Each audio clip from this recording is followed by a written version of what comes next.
Ngayong kablawak kayo amin nga kapatak nga Ilocano, di tamyanan.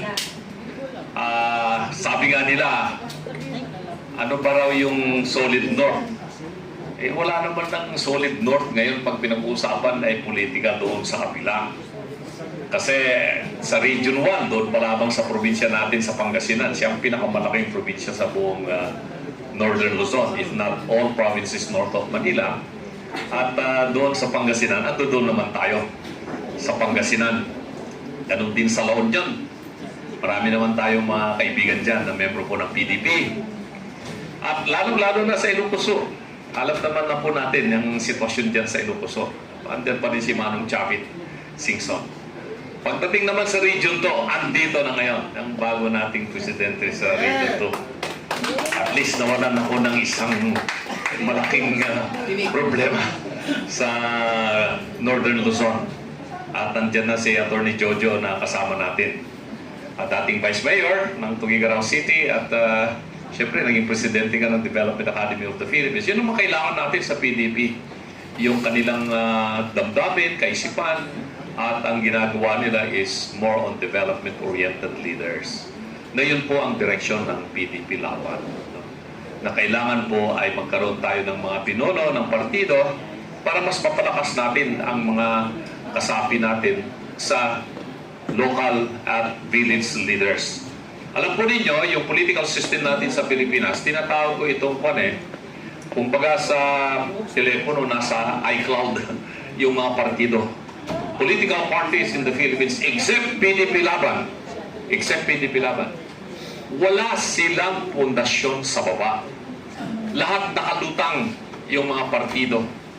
Yung mga politiko na nandiyan, pwede silang magpapalit-palit, magpalipat-lipat everyday kung gusto nila. But not in PDP Laban. We'll make sure that PDP Laban will be steadfast in inculcating to everybody's mind and heart that once you become a member of PDP Laban, starting now, this year, and towards 2020 and thereafter, that you remain to be a member of PDP Laban, that you are proud to be a member of PDP Laban. Party build-up, party system, and party strengthening is not measured by whether we are going to win the elections or not. We'll make sure that PDP Laban will know how to take care of its leaders and its members. We'll make sure that we are going to try our best to give our political opponents a good fight, and we'll make sure that our party members and party leaders will win in the elections. But if the outcome will not be as what we are trying to do and what we are thinking of, we may not end to be the victor, but we are not going to abandon you. We will continue to recognize you as the full-fledged, legitimate members of PDP Laban, and we are not just going to get somebody who won in that election, who in the first place did not become a member of PDP Laban and would like only to become a member of PDP after winning the election. Hindi na po mangyayari yung ganun. Medyo masama ang naging karanasan natin sa PDP. Noong 2016, nanalo si Tatay Digong, biglang lumobo yung partido, lumaki ng lumaki yung partido, pero just as like the experiences of previous parties in the past, after hindi na presidente yung sa Pilipinas, yung nakaupo, doon na naman sila pupunta. We are not going to do that anymore, and we are not going to allow that to happen to our members. We will continue to have a political party that has its foundation down below. So hindi tayo isang partido na nakalutang sa alapaap o kaya dyan sa ulap. Yung mga political parties ngayon, wala silang pundasyon sa baba. They really don't have ordinary members down below. And that is the reason why we are getting leaders like Attorney Jojo, who is not truly a politician. He used to be Vice Mayor, yes, but he is more of a development-oriented leader. Mas kailangan po natin ang mga ganitong klaseng tao. So, muli, sa aking mga kababayan na mga Ilocano, na kayo ang kapatak na Ilocano, mangmangan-manan iti saloyot ng rakong at dahi tinto ng bunchek. Sabi sa akin ni Attorney Topacio kanina, isingit ko lang tumikidalaman pa rin sa pagiging Ilocano ito. Pinag-uusapan namin kanina yung technology dito sa buong mundo.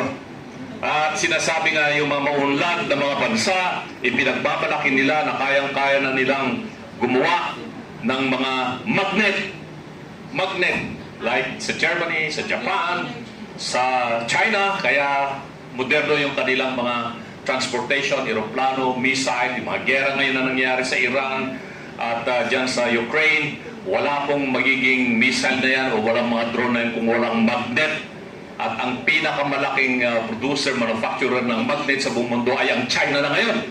Eh sabi namin ni Atty. Topacio, meron din kaming may pagmamalaki sa Ilocos. Meron kaming magnet. Yeah.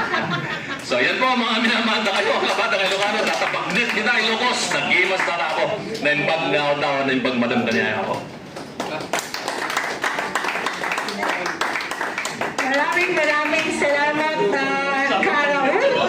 Siyempre, bago tayo magtatapos, gusto ko munang papuntahin sa harap yung ating incoming Council President and Council Secretary General ng Pasay City para ma-formally introduce ko lang sa ating mga kababayan. So, sa lahat ng mga taga-Pasay City, abangan niyo po ang aming mga gaganaping basic membership seminar. Ito po si Kawawi Manguera, ang ating incoming Council President for Pasay, and Bong Tolentino, incoming Secretary General.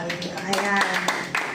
So, we will notify all the Pasayeños of the schedules of the basic membership seminar and their oath taking na i-witness din ng ating Regional Council President na si Caberni Ang, and of course, our Vice Chairman as well. Congratulations in advance and looking forward to your oath taking. Ayan. So today po, natapos po tayo sa oath taking ng ating Ka-Jojo for Region 2. Agbiag ang Region 2! Agbiag! Agbiag! Agbiag ang Pilipinas!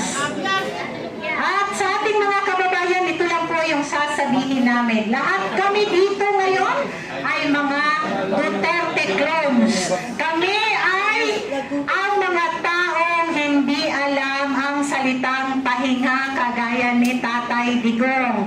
Walang Lunes, walang Linggo, walang minuto, walang araw sa pagsisilbi sa taong bayan. Kung merong nangangailangan, merong Tatay Digong at merong Duterte family. Kung merong nangangailangan, nandyan ang PDP. So saludo sa lahat ng ating mga kababayan. Sama-sama po nating mahalin ang Pilipinas dahil masarap mahalin ang Pilipinas. Magandang hapon po sa ating lahat.